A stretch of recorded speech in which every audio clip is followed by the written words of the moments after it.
सतनाम वाहेगुरु साहिब जियो। मांझ महला तीजा। उत्तम जन्म सुथान है वासा। सतगुर सेवहें कर माहें उदासा। उत्तम जन्म सुथान है वासा। सतगुर सेवहें कर माहें उदासा। हर रंग रहें सदा रंग राते। हर रस मन तृप्ता वणिया। हाँ वारी जियो वारी पढ़ बुझ मन वसावणिया। गुरमुख पढ़ें हर नाम सलाहें। दर सच्चै शोभा पावणिया।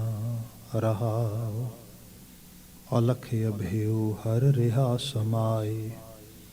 उपाय ना किती पाया जाए। कृपा करे तां सतगुर भेटै। नदरी मेल मिलावणिया। दूजै पाए पढ़ै नहीं बूझै। त्रिविध माया कारण लूझै। त्रिविध बंधन टूटै गुर शब्दी। गुर शब्दी मुक्त करावणिया। ये मन चंचल वस ना आवे। दुबदा लागै तह दिस तावै। बिख का कीड़ा बिख मह राता। बिख ही माहे पचावणिया। हाँ हाँ करे तै आप जनाए। बहु कर्म करे किछ थाए न पाए। तुझ ते बाहर किछु न होवै। बख्शै शब्द सुहावणिया। उपजै पचै हर बूझै नाही। अन दिन दूजै पाए फिराही। मन मुख जन्म गया है बिरथा। अंत गया पछुतावणिया। फिर परदेस श्रृंगार बनाए। मन मुख अंध ऐसे कर्म कमाए। हलत न शोभा पलत न ठोई। बिरथा जन्म गवावणिया। हर का नाम किन विरलह जाता। पूरे गुर कै शब्द पछाता। अन दिन भगत करे दिन राती। सहजे ही सुख पावणिया। सब मैं वरतै एको सोई। गुरमुख विरला बूझै कोई। नानक नाम रते जन सो हैं। कर कृपा आप मिलावणिया। नानक नाम रते जन सो हैं। कर कृपा आप मिलावणिया। वाहिगुरु जी का खालसा वाहिगुरु जी की फतेह। जुगो जुग अटल तन तन गुरु ग्रंथ साहिब जी। गुरु पातशाह जी की अपर अपार बख्शिश ओंटारियो खालसा दरबार के इस पावन दीवान विच असीं गुरु आभा नूं माणदे होए अजे हुणे कीर्तन का आनंद माण रहे सी। ये समा गुरु शब्द व्याख्या का है। इस विच मांझ राग दे गुरु अमरदास पातशाह द्वारा उचारण किए गए अष्टपदियां के बचन सानू प्राप्त ने। चल रहे बचन विच कुछ पदे विचारे ने। अगे जो पदे आ रहे हैं उन्होंने असीं विचार पावांगे। हमेशा की तरह विचार रहाओ दे बंद तो ही प्रारंभ करते हाँ। हाँ वारी ज्यों वारी पढ़ बुझ मन वसावणिया। मैं वारने जाना मैं कुर्बान जाना। गुरु अमरदास साहब आप कहिंदे उन्हां मनुख रूहां तो जिन्हां ने सत नूं पढ़िया बुझिया ते मन च वसा लिया। गुरमुख पढ़े हर नाम सलाह है। ये पढ़ना ये बुझना गुरु वल मुँह करके है। Mean when we are ready to live our lives according to Guru school of thought। ਜਦੋਂ ਅਸੀਂ ਆਪਣੇ ਜੀਵਨ ਦੀ ਜਿਹੜੀ ਸ਼ੇਪ ਆ ਜਿਹੜੀ ਜੀਵਨ ਦੀ ਇੱਕ ਤਰ੍ਹਾਂ ਦੇ ਨਾਲ ਘਾੜਤ ਆ ਗੁਰੂ ਆਸ਼ੇ ਮੁਤਾਬਕ ਹੋ ਕੇ ਢਾਲਦੇ ਹਾਂ। ਦੈਟ ਮੀਨ ਅਸੀਂ ਉਸ ਨਾਮ ਦੇ ਰਾਹ ਨੂੰ ਬੁੱਝ ਰਹੇ ਹਾਂ। ਨਾਮ ਦੇ ਰਾਹ ਨੂੰ ਮੰਨ ਰਹੇ ਹਾਂ। ਸੋ ਇਹ ਹੈ ਗੁਰਮੁਖ ਪੜ੍ਹੇ ਹਰ ਨਾਮ ਸਲਾਹ ਹੈ। ਅੰਦਰ ਸੱਚਾ ਸੋਭਾ ਪਾਵਣਿਆ। ਤੇ ਫਿਰ ਉਹਨਾਂ ਨੂੰ ਰੱਬੀ ਦਰਗਾਹ ਵਿੱਚ ਵੀ ਮਾਣ ਹੈ। ਭਾਵ ਉਹ ਫਿਰ ਮੁੱਖ ਉਜਲੇ ਲੈ ਕੇ ਸੰਸਾਰ ਤੋਂ ਵਿਦਾ ਹੋਣਗੇ। ਇਹ ਰਹਾਉ ਦਾ ਬੰਦ ਹੈ। ਜਿੱਥੇ ਅਸੀਂ ਬਚਨ ਵਿਚਾਰਦੇ ਹੋਏ ਬੀਤੇ ਕੱਲ ਵਿਚਾਰ ਜਿਹੜੀ ਪੌਜ਼ ਕੀਤੀ ਸੀ। We're going to start from the same point today. Baba Ji was saying हाँ हाँ करे तै आप जनाए, बहु कर्म करे किछ थाए ना पाए। हाँ हाँ करे तै आप जनाए, हाँ हाँ हाँ मैं ईगो ਜਿਹਨੂੰ ਕਿਹਾ ਗਿਆ ਆ।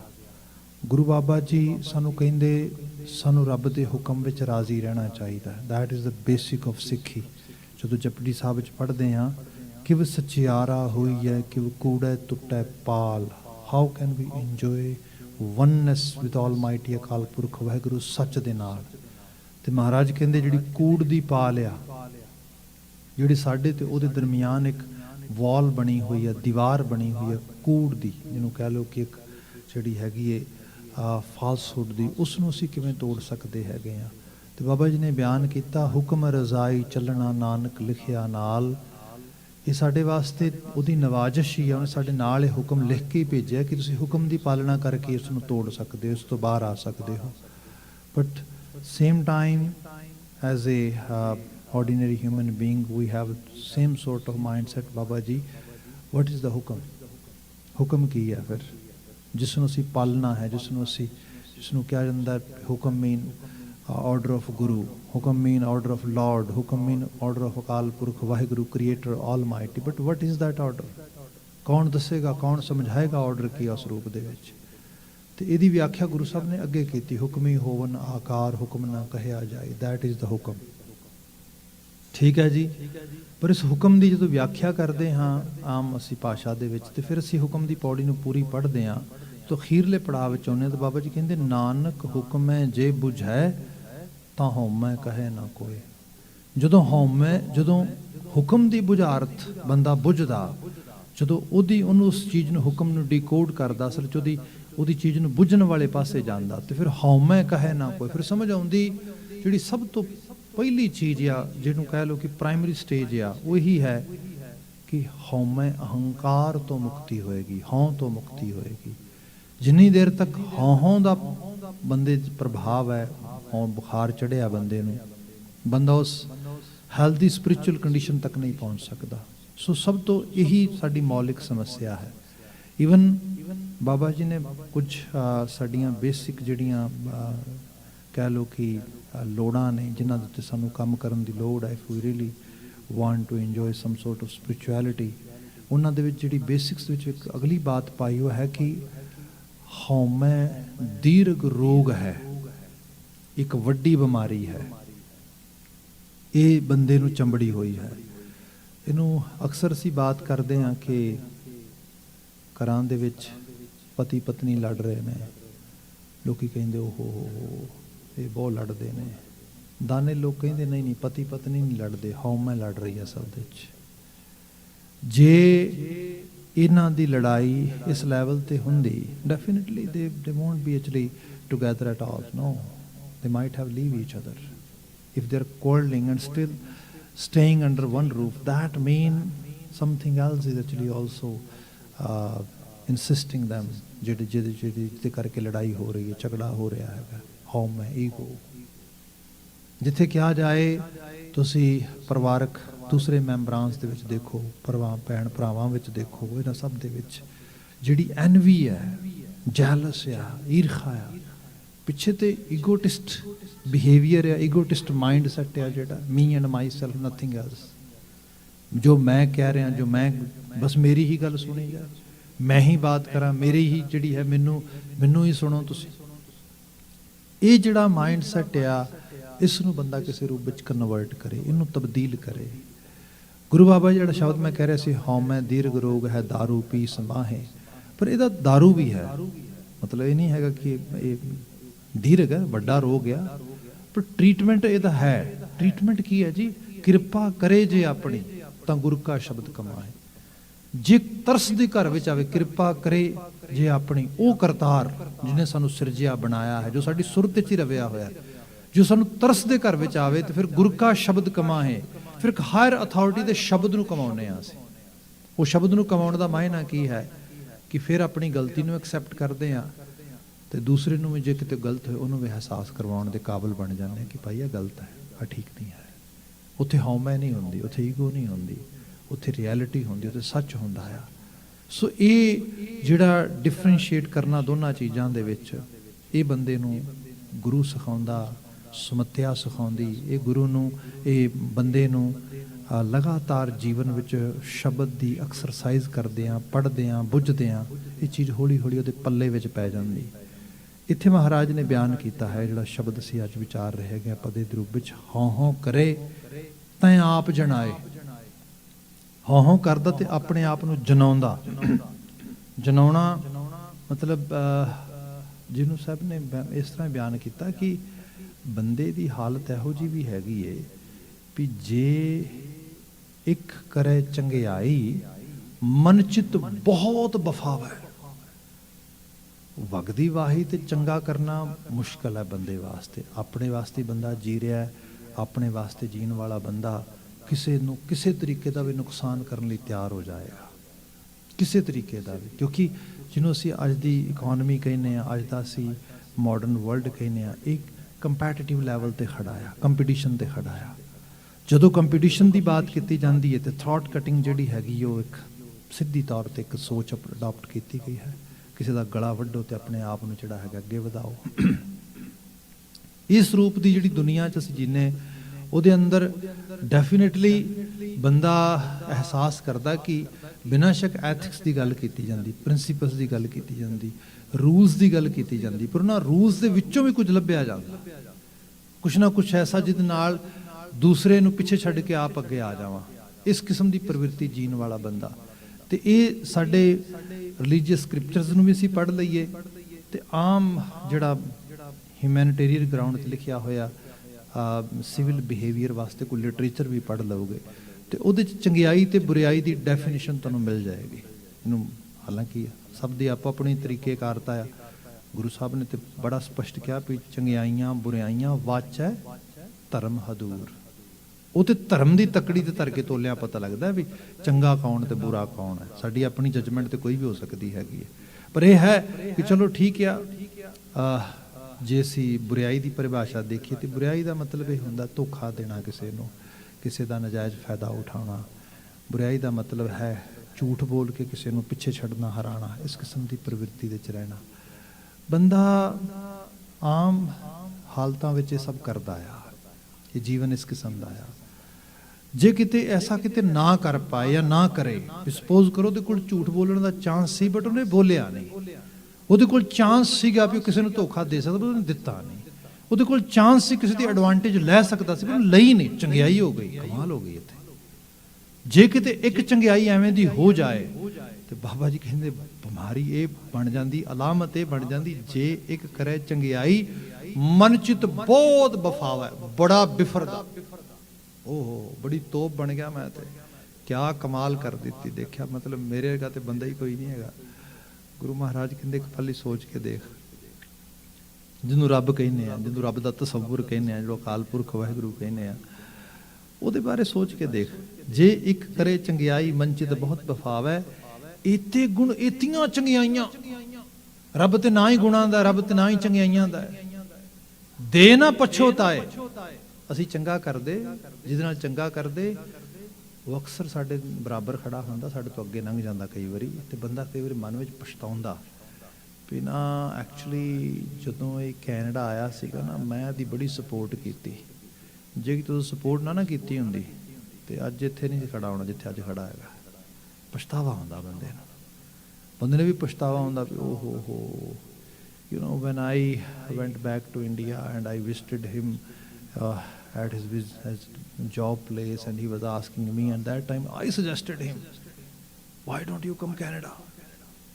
If I haven't been there, definitely ਇਹ ਤੇ ਅੱਜ ਇੱਥੇ ਹੋਣਾ ਹੀ ਨਹੀਂ ਸੀਗਾ। ਤੇ ਬੜੀ ਪ੍ਰੋਸਪੈਰਿਟੀ ਇੰਜੋਏ ਕਰ ਰਿਹਾ। ਪਛਤਾਵੇ ਪੈਰ ਪੈਰ ਤੇ ਆਉਂਦੇ ਬੰਦੇ 'ਚ। ਰੱਬ, ਲੋਕੀ ਰੱਬ ਦੇ ਸ਼ਰੀਕ ਵੀ ਬਣ ਜਾਂਦੇ।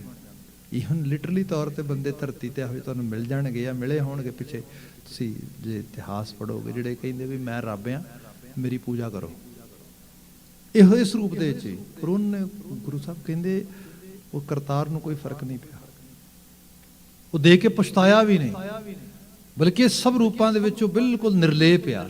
ਸੋ ਸਾਨੂੰ ਇੱਕ ਐਸੇ ਇੱਕ ਸੋਚ ਦੇ ਲੈਵਲ ਤੇ ਗੁਰੂ ਸਾਹਿਬ ਲਿਆਉਣਾ ਚਾਹੁੰਦੇ ਜਿੱਥੇ ਜਾ ਕੇ ਅਸੀਂ ਚੰਗਿਆਈਆਂ ਅੱਛਾਈਆਂ ਸਭ ਚੀਜ਼ਾਂ ਅਪਣਾਈਏ, ਪਰ ਇੱਕ ਯੂਨੀਵਰਸਲ ਅਸੂਲ ਦੇ ਅੰਦਰ, ਧਰਮ ਦੇ ਅੰਦਰ। ਜਿਹਦੇ 'ਚ ਚੰਗਾ ਕਰਨਾ ਬੰਦੇ ਦਾ ਧਰਮ ਹੀ ਹੈ, ਵਡਿਆਈ ਪ੍ਰਾਪਤ ਕਰਨ ਵਾਸਤੇ ਨਹੀਂਗਾ, ਹੰਕਾਰ ਦੇ 'ਚ ਇਜ਼ਾਫਾ ਕਰਨ ਵਾਸਤੇ ਨਹੀਂਗਾ। ਜਿੱਥੇ ਹੰਕਾਰ ਦੇ 'ਚ ਇਜ਼ਾਫਾ ਕਰਨ ਵਾਸਤੇ ਹੋਏਗਾ, ਹੋਰ ਰੰਗ ਦੇਖੋ। ਮੈਂ ਰੀਸੈਂਟਲੀ ਬਹੁਤ ਸਾਰੀਆਂ ਚੀਜ਼ਾਂ ਪੇਰੈਂਟਿੰਗ ਸਾਈਡ ਤੋਂ ਪੜ੍ਹ ਰਿਹਾ ਜਾਂ ਸਿੱਖ ਰਿਹਾ, ਇਸ ਤਰ੍ਹਾਂ ਕਹਿ ਲਓ। ਤੇ ਸਾਡੇ ਇੱਕ ਬਹੁਤ ਨਾਮਵਰ ਡਾਕਟਰ ਨੇ, ਡਾਕਟਰ ਗੈਬਰ, ਕੈਨੇਡੀਅਨ ਸਕਾਲਰ ਬੰਦਾ, ਬਹੁਤ ਸਪਿਰਿਚੁਅਲ ਬੰਦਾ ਹੈਗਾ। ਤੇ ਉਹ ਹੁਣ ਬਹੁਤ ਸਾਰੇ ਜਿਹੜੇ ਬਿਹੇਵੀਅਰਸਟ ਅੱਜ ਤੱਕ ਜਿਸ ਕਿਸਮ ਦੀਆਂ ਗੱਲਾਂ ਕਰਦੇ ਸੀਗੇ ਬੱਚਿਆਂ ਨੂੰ ਪਾਲਣ ਵਾਸਤੇ, ਬੱਚਿਆਂ ਨੂੰ ਸੰਭਾਲਣ ਵਾਸਤੇ, ਉਹਨਾਂ ਸਾਰਿਆਂ ਦੇ ਉੱਤੇ ਹੁਣ ਉਹ ਅਨਾਲਿਸਿਸ ਬਿਆਨ ਕਰ ਰਿਹਾ, ਕਾਫੀ ਸਾਰਾ ਰਿਸਰਚ ਦੇ ਨਾਲ। ਉਹ ਕਹਿੰਦਾ ਕਿ ਆਮ ਕਰਕੇ ਘਰਾਂ ਦੇ ਵਿੱਚ ਬੱਚਿਆਂ ਵਾਸਤੇ ਇੱਕ reward based behaviour improvement chart ਬਣਾਇਆ ਜਾਂਦਾ ਸੀਗਾ ਵੀ ਜੇ ਤੂੰ ਅੱਜ 2 ਕੰਮ ਕਰੇਂਗਾ ਤੈਨੂੰ 2 ਸਟਾਰ ਮਿਲਣਗੇ, ਜੇ ਤੂੰ ਜੇ ਕਿਤੇ ਇੱਕ ਕੰਮ ਗਲਤ ਕਰ ਦੇਂਗਾ ਫਿਰ ਤੇਰਾ 1 ਸਟਾਰ ਐਲੀਮੀਨੇਟ ਹੋ ਜਾਏਗਾ। ਜਿੱਥੇ 5 ਸਟਾਰ ਹੋ ਜਾਣਗੇ ਉੱਥੇ ਫਿਰ ਤੈਨੂੰ ਅਸੀਂ ਕੋਈ ਚੀਜ਼ ਬਾਏ ਕਰਕੇ ਲੈ ਕੇ ਦੇਵਾਂਗੇ। ਜਿੱਥੇ 10 ਸਟਾਰ ਹੋ ਜਾਣਗੇ then we gonna go to watch a movie. ਇਸ ਤਰੀਕੇ ਦੇ ਨਾਲ ਉਹ ਕਹਿੰਦੇ ਲੱਗਦਾ ਤੇ ਐਵੇਂ ਹੈ ਕਿ ਬਹੁਤ ਕਮਾਲ ਦੀ ਚੀਜ਼ ਹੈ ਭਈ, ਬੱਚੇ ਨੂੰ ਲਾਲਚ ਦੇ ਕੇ ਉਹਦੇ ਬਿਹੇਵੀਅਰ ਦੇ 'ਚ ਇੰਪਰੂਵਮੈਂਟਸ ਆ ਰਹੀਆਂ ਨੇ। ਕਹਿੰਦੇ ਇਨਡੀਡ ਲੌਂਗ ਰਨ ਦੇ ਵਿੱਚ ਉਹਦੀ ਪਰਸਨੈਲਿਟੀ ਦੇ 'ਚ ਇੱਕ ਬਹੁਤ ਵੱਡੀ ਅਲਾਮਤ ਵੀ ਪਾਈ ਜਾ ਰਹੀ ਹੈ। ਉਹਦਾ ਬਹੁਤ ਜਲਦੀ ਦਿਮਾਗ ਕੰਪੈਰੀਜ਼ਨ 'ਚ ਚਲਾ ਜਾਣਾ ਹੈ ਕਿ ਮੈਂ ਤੇ ਬਹੁਤ ਦੂਜਿਆਂ ਨਾਲੋਂ ਚੰਗਾ ਹੈਗਾ, ਮੈਂ ਤਾਂ ਸਟਾਰ ਹੀ ਬੜੇ ਲੈ ਰਿਹਾ। ਬਸ ਹੰਕਾਰ ਸ਼ੁਰੂ ਹੋ ਗਿਆ, ਦੂਜੇ ਨੂੰ ਨੀਵਾਂ, ਆਪਣੇ ਨੂੰ ਉੱਚਾ ਦੇਖਣਾ। ਇੱਥੋਂ ਫਿਰ ਇੱਕ ਅਜੀਬ ਤਰ੍ਹਾਂ ਦੀ ਹਾਲਤ ਬਣੇਗੀ। ਇਸ ਬੱਚੇ ਨੂੰ ਤੁਸੀਂ ਕੰਪੈਸ਼ਨ ਨਹੀਂ ਸਿਖਾ ਪਾਓਗੇ। ਇਸ ਬੱਚੇ ਨੂੰ ਤੁਸੀਂ ਜਿਹੜਾ ਟੀਮ ਵਰਕ ਹੁੰਦਾ ਉਹ ਨਹੀਂ ਸਿਖਾ ਪਾਓਗੇ। ਇਸ ਬੱਚੇ ਨੂੰ ਤੁਸੀਂ ਕਿਸੇ ਲੈਵਲ ਤੇ ਇੱਕ ਤਰ੍ਹਾਂ ਦੇ ਨਾਲ ਹਿਊਮੈਨਿਟੇਰੀਅਨ ਗਰਾਊਂਡ ਤੇ ਖੜੇ ਕਰਕੇ ਜਿਹੜੀ ਸੈਲਫ ਰਿਫਲੈਕਸ਼ਨ ਆ ਇਹ ਨਹੀਂ ਕਰਾ ਪਾਓਗੇ। ਤੇ ਅੱਜ ਦੀ ਜਦੋਂ ਅਸੀਂ ਸਮੱਸਿਆ ਦੇਖਦੇ ਹਾਂ ਦੁਨੀਆ ਦੇ ਵਿੱਚ, ਸਮੱਸਿਆ ਇੱਥੋਂ ਹੀ ਖੜੀ ਹੋ ਰਹੀ ਹੈ ਕਿਉਂਕਿ ਬੰਦਾ ਨਿੱਜ ਵਾਸਤੇ ਤੇ ਵੈਸਟਰਨ ਐਜੂਕੇਸ਼ਨ ਮਾਡਲ ਹੀ ਐਵੇਂ ਦਾ ਹੈਗਾ, ਬਹੁਤ ਕੁਝ ਬਣ ਸਕਦਾ, ਬੜਾ ਕੁਝ ਕਮਾ ਸਕਦਾ, ਪਰ ਉਹ ਸੈਟਿਸਫਾਈਡ ਥੋੜਾ ਕਰਦਾ ਆ। ਉਹ ਤੇ ਬਲਕਿ ਹੋਰ ਭੁੱਖ ਲਾਉਂਦਾ, ਹੋਰ ਅੰਦਰ ਜਿਹੜੀ ਆ ਲਾਲਚ ਦੀ ਅੱਗ ਜਵਾਲਾ ਵੱਧਦੀ, ਹੋਰ ਜ਼ਿਆਦਾ ਹੰਕਾਰ ਵੱਧਦਾ, ਤੇ ਅਲਟੀਮੇਟਲੀ ਕਰਦਿਆਂ ਸਭ ਤੋਂ ਅਮੀਰ ਬਣਨਾ, ਸਾਰਿਆਂ ਤੋਂ ਤਾਕਤਵਰ ਬਣਨਾ, ਇਸ ਲੈਵਲ ਤੇ ਖੜੇ ਹੋ ਜਾਣਾ ਜਿੱਥੇ ਜਾ ਕੇ ਹਰ ਚੀਜ਼ ਵਿਨ ਕਰ ਲਈ, ਠੀਕ ਹੈ ਜੀ, ਹਰ ਚੀਜ਼ ਪ੍ਰਾਪਤ ਕਰ ਲਈ, ਹੱਲ ਤੇ ਬਣ ਗਈ ਨਾ। ਉਹ ਧਰਤੀ ਤੇ ਨਹੀਂ ਰਹਿ ਸਕਦੇ, ਸਪੇਸ 'ਚ ਜਾਂਦੇ ਆ, ਭਾਵੇਂ 15 ਮਿੰਟ ਹੀ ਲਈ ਜਾਈਏ। What is this? Human mind ਨੂੰ ਇੰਨਾ ਤੇ ਪਤਾ ਹੋਣਾ ਚਾਹੀਦਾ ਕਿ 15 ਮਿੰਟ ਜਾ ਕੇ ਸਾਇੰਟੀਫਿਕ ਕੋਈ ਸਾਈਡ ਤੋਂ ਕੋਈ ਮਿਸ਼ਨ ਜਾ ਰਿਹਾ, ਕੋਈ ਸਾਇੰਸਦਾਨ ਜਾ ਰਿਹਾ, ਦੈਟਸ ਐਕਸੈਪਟੇਬਲ। ਉਹਨਾਂ ਦਾ ਕੰਮ ਹੈ ਉੱਥੇ, ਉਹਨਾਂ ਨੇ ਕੁਝ ਸੈਟੇਲਾਈਟ ਟੈਕਨੋਲੋਜੀ ਤੇ ਕੰਮ ਕਰਨਾ ਹੈ, ਕਿਸੇ ਚੀਜ਼ ਤੇ ਕਰਨਾ ਹੈਗਾ। ਜੇ ਬੰਦੇ ਨੇ ਕਿਸੇ ਜਗ੍ਹਾ ਤੇ ਵਿਜ਼ਿਟ ਕਰਨ ਲਈ ਜਾਣਾ ਹੈ ਤੇ ਉਸ ਨੂੰ ਉਸ ਜਗ੍ਹਾ ਤੇ ਵਿਜ਼ਿਟ ਕਰਨਾ ਜਾਣਾ ਚਾਹੀਦਾ ਜਿੱਥੇ ਉਹ ਕੁਝ ਸਮਾਂ ਠਹਿਰੇ, ਰਹੇ, ਮਾਣੇ, ਇਸ ਚੀਜ਼ ਦੀ ਬਾਤ ਹੋਏ। ਜਿੱਥੇ ਸਿਰਫ ਸ਼ੋਅ ਆਫ ਲਈ ਜਾਣਾ ਤੇ ਸ਼ੋਅ ਆਫ ਲਈ ਵਾਪਸ ਆ ਜਾਣਾ, ਇਹ ਹਉਮੈ ਦਾ ਸਭ ਤੋਂ ਵੱਡਾ ਮੁਜ਼ਾਹਰਾ ਹੈ। ਸੋ ਇਸ ਕਰਕੇ ਉਹਨੇ ਕਿਹਾ ਇਹਨਾਂ ਚੀਜ਼ਾਂ ਚੋਂ ਬਾਹਰ ਆਓ, ਬਲਕਿ ਇੱਕ ਐਸਾ ਲੈਵਲ ਲੈ ਕੇ ਆਓ ਜਿਹਦੇ 'ਚ ਆਪ ਨਾ ਜਤਾਏ ਬਲਕਿ ਆਪਣੇ ਆਪ ਨੂੰ ਜਿਵੇਂ ਦੂਜਿਆਂ ਦੇ ਨਾਲ ਸਾਂਝ ਪਾਉਣੀ, ਦੂਜਿਆਂ ਦੇ ਕੰਟਰੀਬਿਊਟ ਨੂੰ ਐਡਮਾਇਰ ਕਰਨਾ, ਉਹਨਾਂ ਦੇ ਨਾਲ ਆਪਣੇ ਆਪ ਨੂੰ ਲੈ ਕੇ ਜਾਣਾ। ਇਹੀ ਸੰਗਤ ਦਾ ਕਨਸੈਪਟ, ਇਹੀ ਟੀਮ ਕਨਸੈਪਟ ਹੈ। ਗੁਰੂ ਮਹਾਰਾਜ ਬਿਆਨ ਕਰਦੇ, ਹਉ ਕਰੇ ਤਾਂ ਆਪ ਜਣਾਏ। ਇੱਥੇ ਫਿਰ ਅਗਲੀ ਬਾਤ ਕੀ, ਬਹੁ ਕਰਮ ਕਰੈ ਕਿਛ ਥਾਏ ਨਾ ਪਾਏ। ਹੁਣ ਧਰਮ ਦੇ ਕਰਮਾਂ ਦੀ ਗੱਲ ਹੋ ਰਹੀ ਹੈ। ਬਹੁ ਕਰਮ ਕਰੈ ਕਿਛ ਥਾਏ ਨਾ ਪਾਏ, ਬੜੇ ਫਿਰ ਧਾਰਮਿਕ ਕਰਮ ਕਰਦਾ। ਧਰਮ ਕਰਮ ਜਿਵੇਂ ਖਾਸ ਕਰਕੇ ਈਸਟਰਨ ਸਕੂਲ ਆਫ ਥਾਟ ਨੂੰ ਦੇਖੋਗੇ, ਪੂਰੇ ਦਾ ਪੂਰਾ ਰਿਚੁਅਲਸ ਦੇ ਨਾਲ ਭਰਿਆ ਪਿਆ, ਕਰਮ ਕਾਂਡਾਂ ਦੇ ਨਾਲ।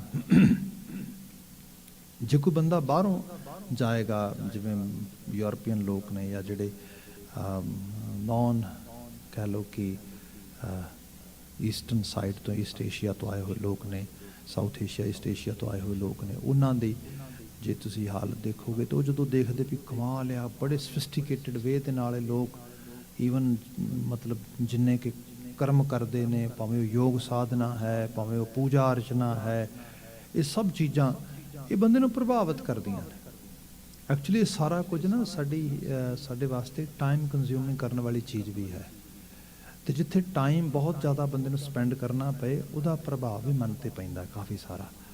ਪਰ ਉਸ ਸਾਰੇ ਦਾ ਅਲਟੀਮੇਟ ਗੋਲ ਕੀ ਹੋਏਗਾ, ਜਿਹਨੂੰ ਗੁਰੂ ਸਾਹਿਬ ਨੇ ਬੜਾ ਸੁੰਦਰ ਬਿਆਨ ਕੀਤਾ ਗੁਰੂ ਗ੍ਰੰਥ ਸਾਹਿਬ ਮਹਾਰਾਜ ਦੇ ਵਿੱਚ। ਗੁਰੂ ਤੇਗ ਬਹਾਦਰ ਸਾਹਿਬ ਕਹਿੰਦੇ ਤੀਰਥ ਵਰਤ ਅਰਦਾਨ ਕਰ, ਬਹੁਤ ਵੱਡੇ ਕੰਮ ਨੇ। ਤੀਰਥਾਂਤੂ ਹੋ ਜਾਣਾ, ਵਰਤੀ ਹੋ ਜਾਣਾ, ਫਾਸਟਿੰਗ ਕਰਨੀ ਵੱਖਰੇ ਵੱਖਰੇ ਸਮੇਂ ਤੇ ਵੱਖਰੇ ਵੱਖਰੇ ਤਰੀਕੇ ਦੇ ਨਾਲ, ਤੇ ਦਾਨ ਕਰ, ਦਾਨ ਕਰਨਾ, ਦਾਨ ਪੁੰਨ ਕਰਨਾ, ਮਤਲਬ ਸਾਰਾ ਮੁੱਖ ਰੂਪ ਵਿੱਚ ਸਾਰੇ ਕਰਮ ਕਾਂਡਾਂ ਦਾ ਲੱਭੋ ਲਬਾਬ ਕਨਕਲੂਜਨ ਕੱਢਤਾ। ਕਿਆ ਤੀਰਥ ਵਰਤ ਅਰਦਾਨ ਕਰ, ਫਿਰ ਕਰਦਾ ਕੀ ਹੈ, ਮਨ ਮੈਂ ਧਰੈ ਗੁਮਾਨ, ਗੁਮਾਨ ਆ ਗਿਆ ਬਹੁਤ ਸਾਰਾ ਕਿ ਵਾਓ ਮੇਰੇ ਵਰਗਾ ਤਾਂ ਰਿਲੀਜੀਅਸ ਬੰਦਾ ਹੀ ਕੋਈ ਨਹੀਂ ਹੈਗਾ। ਮਹਾਰਾਜ ਕਹਿੰਦੇ ਨਾਨਕ ਨਿਹਫਲ ਜਾਤ ਤੇ ਜਿਉ ਕੁੰਚਰ ਇਸ਼ਨਾਨ। ਇਸ ਤਰ੍ਹਾਂ ਆ ਜਿਵੇਂ ਹਾਥੀ ਨੂੰ ਮਹਾਵਤ ਮਲ ਮਲ ਕੇ ਨਹਾਉਂਦਾ, ਉਹ ਕਹਿੰਦਾ ਦੀ ਸਾਰੀ ਮੈਲ ਲਾ ਦੇਣੀ ਹੈ, ਪਰ ਹਾਥੀ ਪਾਣੀ ਤੋਂ ਬਾਹਰ ਆਉਂਦਾ ਸਭ ਤੋਂ ਪਹਿਲਾਂ ਮਿੱਟੀ ਚੁੱਕ ਕੇ ਆਪਣੇ ਉੱਤੇ ਪਾ ਲੈਂਦਾ। ਐਗਜ਼ੈਕਟਲੀ ਉਹ ਚੀਜ਼ ਇਹ ਹਉਂ ਦੀ ਪ੍ਰਵਿਰਤੀ 'ਚ ਇਸ ਕਿਸਮ ਦੀ ਹਾਲਤ ਆ, ਬੜੀ ਸੁਪੀਰੀਅਰ ਥਾਟ ਆ।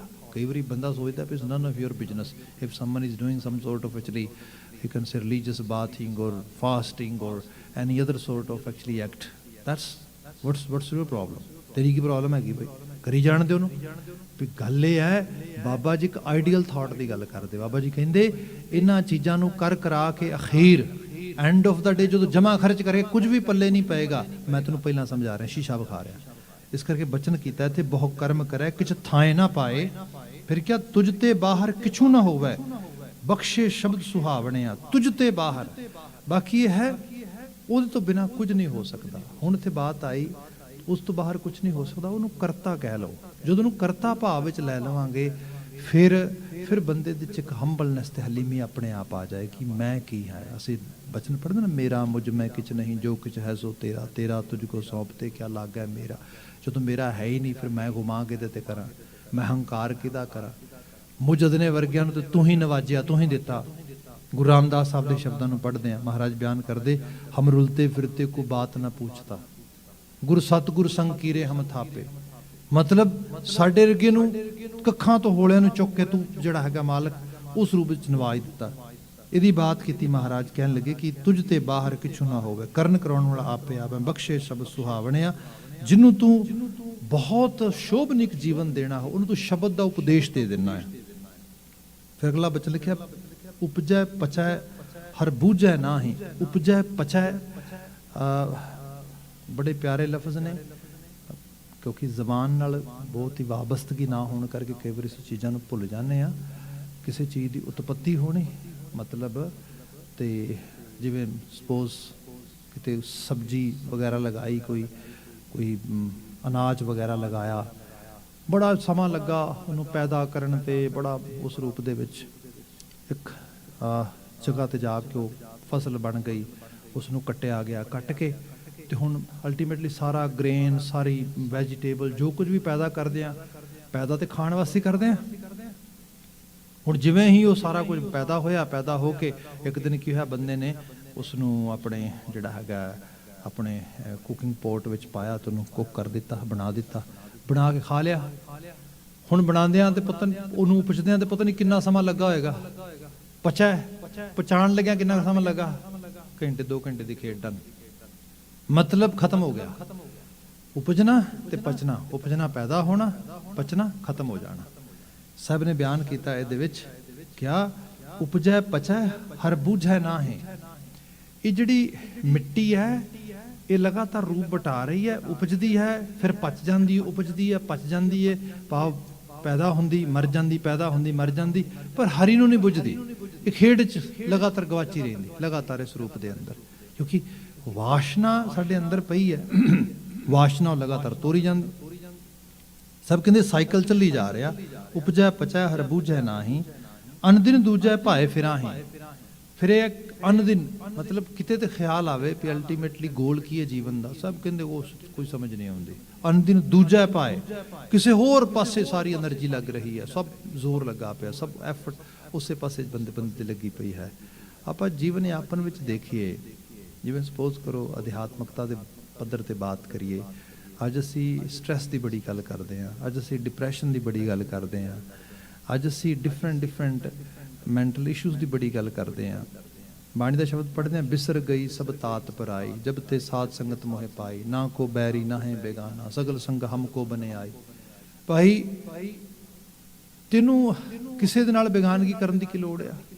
ਫਿਰ ਕਿਹਾ ਬਿਸਰ ਗਈ ਸਭ ਤਾਤ ਪਰਾਈ। ਹੁਣ ਤਾਤ ਪਰਾਈ, ਕਿਸੇ ਨੇ ਮੈਨੂੰ ਕੱਲ ਕੋਈ ਗੱਲ ਕਹਿ ਦਿੱਤੀ, ਹੁਣ ਕੱਲ ਗੱਲ ਕਹਿ ਦਿੱਤੀ, ਉਹ ਮੇਰੇ ਅੰਦਰ ਲਗਾਤਾਰ ਚੱਲੀ ਗਈ, ਮੈਂ ਸੋਚੀ ਵੀ ਗਿਆ, ਰਾਤ ਵੀ ਨੀਂਦ ਨਹੀਂ ਆਈ, ਅਗਲੇ ਦਿਨ ਫਿਰ ਸਵੇਰੇ ਦੁਖੀ ਹੋ ਗਿਆ, ਆਹੋ ਆਹ ਕੀ ਬਣ ਗਿਆ। ਹੁਣ ਆਹ ਜਿਹੜੀ ਚੀਜ਼ ਆ, ਬਿਨਾਂ ਵਜ੍ਹਾ ਮੈਂ ਕਿਤੇ ਹੋਰ ਐਨਰਜੀ ਆਪਣੀ ਲਗਾ ਰਿਹਾ, ਬਿਨਾਂ ਵਜ੍ਹਾ ਸੋਚੀ ਜਾ ਰਿਹਾ ਕਿਸੇ ਚੀਜ਼ ਬਾਰੇ। ਸੋਚਣਾ ਜਿਸ ਚੀਜ਼ ਬਾਰੇ ਚਾਹੀਦਾ ਉਹਦੇ ਬਾਰੇ ਮੈਂ ਸੋਚ ਹੀ ਨਹੀਂ ਰਿਹਾ। ਮੇਰੇ ਜੀਵਨ ਦੇ ਅਮਲ ਅਮਾਲ ਉੱਚੇ ਹੋਣ, ਖਿਆਲਾਂ ਦੀ ਪ੍ਰਵਾਜ਼ ਉੱਚੀ ਹੋਏ। ਜੇ ਸਾਡੇ ਕੋਲ ਗੁਰੂ ਦਾ ਸੰਦੇਸ਼ ਹੈ, ਮੈਂ ਗੁਰੂ ਆਸ਼ੇ ਨੂੰ ਸਮਝਾਂ, ਪੜ੍ਹਾਂ, ਜਾਣਾ, ਉਹਦੇ ਮੁਤਾਬਕ ਜੀਵਨ ਜੀਆਂ। ਮਹਾਰਾਜ ਬਿਆਨ ਕਰਦੇ, ਹਾਲਤ ਇਹ ਬਣ ਗਈ, ਅਨਦਿਨ ਦੂਜਾ ਭਾਏ ਫਿਰਾਂ। ਜਿਸ ਪਾਸੇ ਨਹੀਂ ਜਾਣਾ ਚਾਹੀਦਾ, ਦੂਜੇ ਉਸ ਕਿਸੇ ਹੋਰ ਪਾਸੇ ਗਵਾਚਾ ਪਿਆ, ਕਿਸੇ ਹੋਰ ਚੀਜ਼ ਦੇ ਵਿੱਚ ਉਹ ਗਲਤਾਨ ਹੋ ਗਿਆ ਹੈਗਾ। ਜਿਵੇਂ ਸਪੋਜ਼ ਆਪਾਂ ਬੱਚੇ ਨੂੰ ਸਕੂਲੇ ਪੜ੍ਹਨ ਵਾਸਤੇ ਭੇਜੀਏ, ਤੇ ਉਹਨੂੰ ਫਿਕਰ ਹੋਏ ਸਕੂਲ ਦੇ ਹੋਮਵਰਕ ਦਾ, ਸਕੂਲ ਕਲਾਸ ਵਰਕ ਦਾ, ਬੁੱਕਸ ਪੜ੍ਹਨ ਦਾ, ਇਹ ਸਭ ਚੀਜ਼ਾਂ ਦਾ, ਤੇ ਉਹ ਫਿਕਰ ਇਹ ਕਰੇ ਵੀ ਉਹ ਮੇਰੇ ਕਲਾਸ ਦਾ ਜਿਹੜਾ ਖਾਸ ਕਰਕੇ ਕਮਰੇ ਦੀ ਵਾਲਸ ਹੈ, ਇਹਦਾ ਰੰਗ ਫੇਡ ਹੋ ਰਿਹਾ ਹੈਗਾ, ਉਹ ਮੇਰੇ ਜਿਹੜੇ ਕਮਰੇ ਦੇ ਡੈਸਕ ਰਹਿ ਗਏ ਨੇ, ਇਹਨਾਂ ਡੈਸਕ ਨੇ ਓਲਡ ਹੋ ਜਾਣਾ ਆ, ਇਸ ਕਿਸਮ ਦਾ ਫਿਕਰ ਕਰਨ ਲੱਗ ਜਾਏ। ਦੂਜਾ ਪਾਏ, ਤੇਰਾ ਫੋਕਸ ਤੇਰੀ ਤਾਲੀਮ ਤੇ ਹੈ, ਤੇਰਾ ਫੋਕਸ ਤੇਰਾ ਉਸ ਰੂਪ ਦੇ ਵਿੱਚ ਆ। ਜਦੋਂ ਅਸੀਂ ਬਹੁਤ ਜ਼ਿਆਦਾ ਓਵਰ ਵਰੀਜ਼ ਕਰਦੇ ਹਾਂ ਸੰਸਾਰ ਦੀਆਂ, ਅਸਲ 'ਚ ਅਸੀਂ ਆਪਣੇ ਮਕਸਦ ਤੋਂ ਭਟਕ ਜਾਂਦੇ ਹਾਂ। ਇਹੀ ਚਿੰਤਾ ਆ, ਇਹਦਾ ਓਪੋਜ਼ਿਟ ਚਿੰਤਨ ਆ।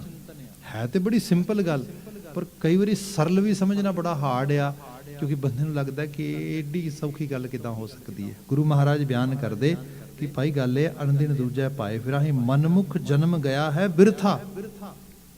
ਮਨ ਦੇ ਮੁਰੀਦ ਦਾ ਜਨਮ ਬੇਮਾਨੀ ਹੋ ਗਿਆ, ਬਿਰਥਾ ਹੋ ਗਿਆ, ਮਤਲਬ ਮੀਨਿੰਗਲੈਸ ਹੋ ਗਿਆ।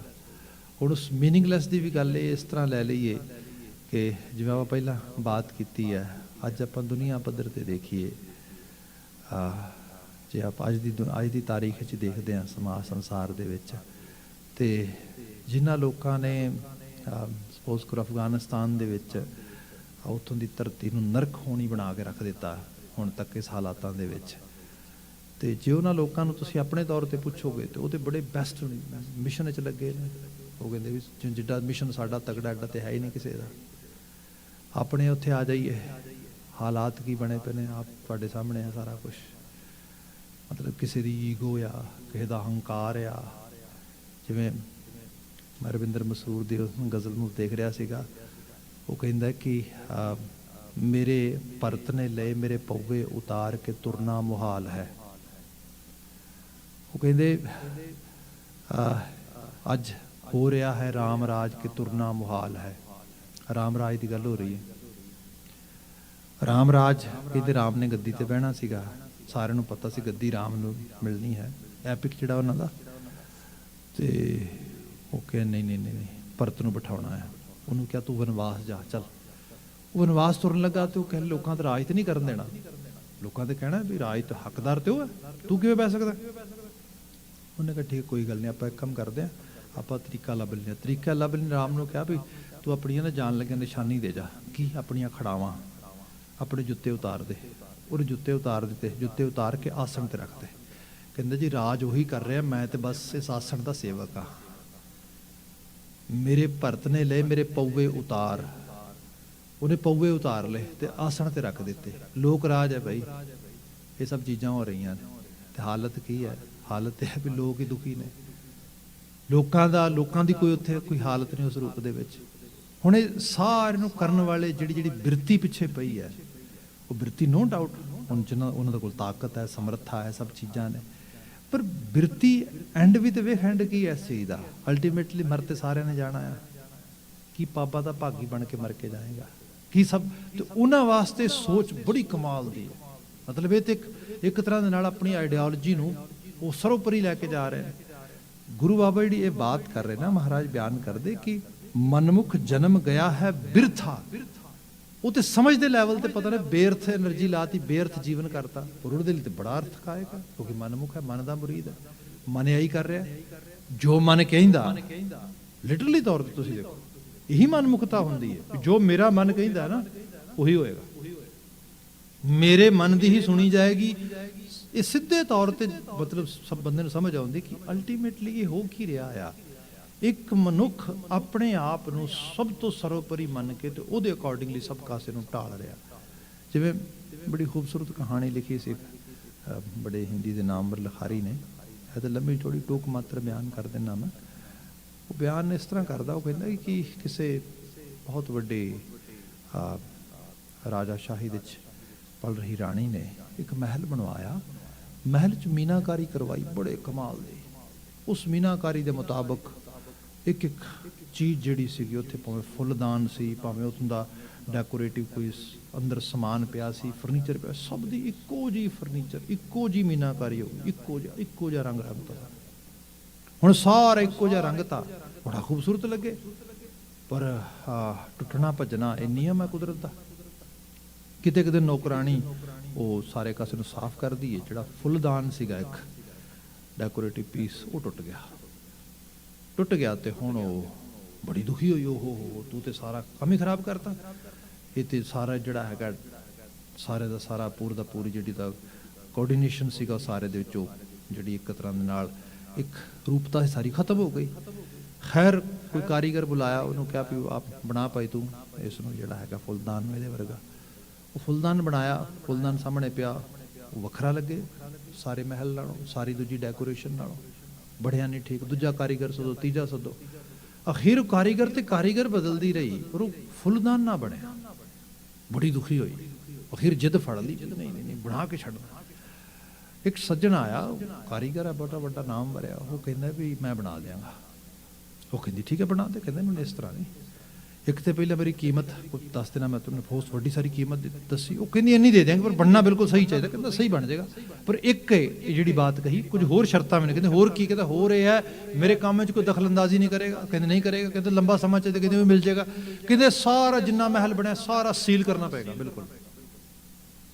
I will do my job according to my own actually schedules, according to my own conditions। ਉਹ ਕਹਿੰਦੇ ਠੀਕ ਹੈ, ਸਾਰਾ ਕੁਝ ਕਰਤਾ।